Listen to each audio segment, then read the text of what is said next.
We know they save lives, but the U.S. military is having trouble getting its hands on blast-resistant vehicles known as MRAPs, for mine-resistant ambush protected.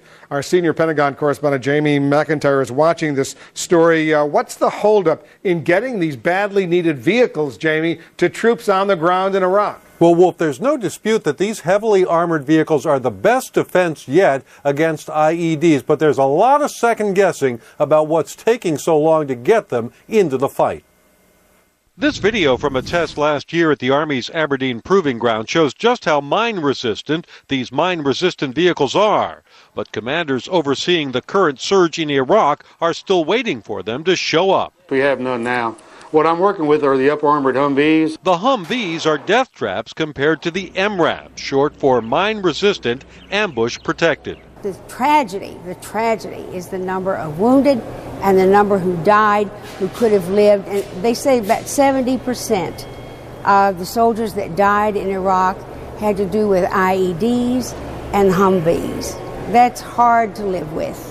One problem, a single company, Force Protection, Inc., was awarded a series of non-competitive contracts and then fell behind schedule.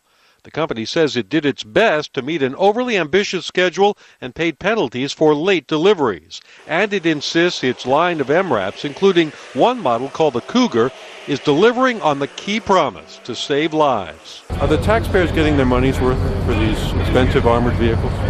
Absolutely.